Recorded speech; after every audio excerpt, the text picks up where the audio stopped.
Welcome to Venky pen works. 1969 తొలిదశ తెలంగాణ ఉద్యమ కాలం గురించి మనం చెప్పుకుంటున్నాము. ఆ ఉద్యమ కాలంలో నవంబర్ నెల, డిసెంబర్ నెల సంఘటనల గురించి చెప్పుకుంటే, నవంబర్ 27న ఢిల్లీలో మర్రి చెన్నారెడ్డి తాత్కాలిక విరమణ ప్రకటన చేయడం గురించి చర్చించుకుందాం. నవంబర్ 27న తెలంగాణ ఉద్యమాన్ని తాత్కాలికంగా విరమింపజేస్తున్నాము, మళ్ళీ జనవరి నుండి ప్రారంభిస్తామని ఢిల్లీలో పేర్కొంటారు. నవంబర్ 27న ఎవరు? మర్రి చెన్నారెడ్డి. ఇప్పుడైతే తెలంగాణ ఉద్యమాన్ని తాత్కాలికంగా విరమింపజేసి మళ్ళీ జనవరిలో స్టార్ట్ చేస్తామని అక్కడ ఒప్పుకొని వస్తారు. కానీ మర్రి చెన్నారెడ్డి జైల్లో ఉన్నప్పుడు, అంటే పీడీ యాక్ట్ కింద మనం గత వీడియోలో చెప్పుకున్నాం, జూన్ 24న పీడీ యాక్ట్ కింద అరెస్ట్ అయ్యి మళ్ళీ సెప్టెంబర్ 27న రిలీజ్ అవుతారని. సో అతను జైల్లో ఉన్నంత కాలము అతని ప్లేస్ను భర్తీ చేసింది ఎవరంటే టిఎన్ సదాలక్ష్మి. టీపీఎస్ బాధ్యతలను చేపట్టి తన ఉద్యమాన్ని ఉధృతంగా నడిపిస్తారు. ఈమె చాలా పవర్ఫుల్ లేడీ. టిఎన్ సదాలక్ష్మి గురించి మనకు ఎక్కువ ఫ్రీక్వెంట్గా క్వశ్చన్స్ వస్తూ ఉంటాయి, మల్టిపుల్ చాయిస్ అయినా ఆమె గురించి అడగడం అయినా కూడా. మర్రి చెన్నారెడ్డి జైలులో ఉన్నప్పుడు టీపీఎస్ బాధ్యతలను చేపట్టి టిఎన్ సదాలక్ష్మి ఆ ఉద్యమాన్ని కొనసాగింపుగా ఉధృతంగా తీసుకొస్తారు. సో చెన్నారెడ్డి విడుదల తర్వాత కూడా తనే టీపీఎస్ అధ్యక్షురాలుగా ఉంటుంది. చెన్నారెడ్డి ఢిల్లీలో స్టేట్మెంట్, అంటే చెన్నారెడ్డి తెలియకుండానే, అంటే వీళ్ళతో ఏమి చర్చించకుండానే ఢిల్లీలో ఆ స్టేట్మెంట్ ఇవ్వడము టిఎన్ సదాలక్ష్మికి చాలా కోపం వస్తుంది. అంటే అట్లాంటి వ్యతిరేకంగా, అంటే చర్చించకుండా అట్లాంటి స్టేట్మెంట్ ఇవ్వడం, అంటే ఇప్పుడు విరమిస్తున్నామో మళ్ళీ జనవరిలో స్టార్ట్ చేస్తామని ఇవ్వడం అనేది ఒక అనుమానం పూర్తంగా అనిపించి ఆంధ్ర వలసవాదులకు అమ్ముడుపోయాడనే నెపంతో టీపీఎస్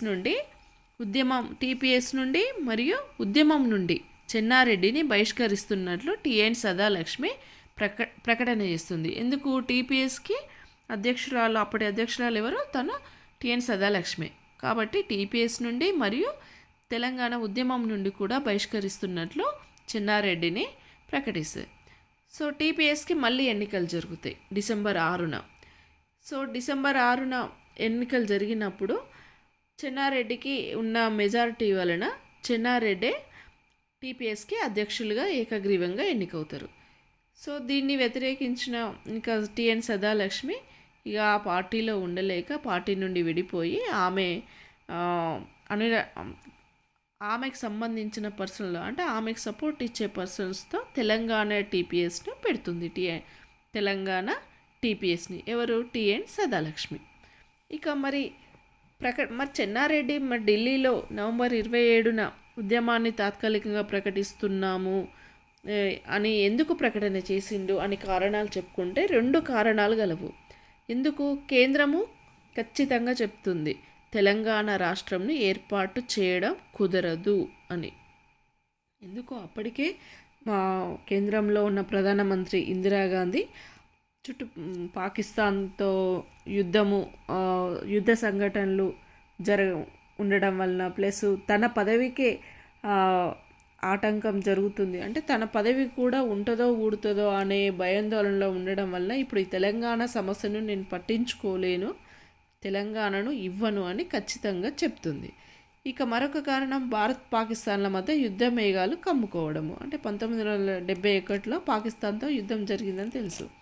అంటే 69 ఇక ఆ మూమెంట్ నుండి భారత్కి పాకిస్తాన్కి యుద్ధం అప్పుడో ఇప్పుడో జరుగుతుందనే ఒకటి యుద్ధ మేఘాలు అయితే కమ్ముకోవడం. ఈ 2 కారణాల వల్ల కూడా, అంటే తన ప్రధానమంత్రి పదవికి గండం ఉండడం, ప్లస్ ఈ పాకిస్తాన్తో యుద్ధం, ఇవన్నీ చిక్కులు ఉండడం వల్ల ఇప్పుడు తెలంగాణ సమస్యని పట్టించుకోను, తెలంగాణ రాష్ట్రం ఏర్పాటు చేయడం అయితే కుదరదు అని కరాఖండిగా చెప్పడం వలన ఇక చెన్నారెడ్డి గారు అప్పుడు కేంద్రంలో తాత్కాలికంగా అయితే ఇప్పుడు విరమిస్తాము అన్నట్టు ప్రకటన చేస్తారు. ఇది అసలు రీజన్.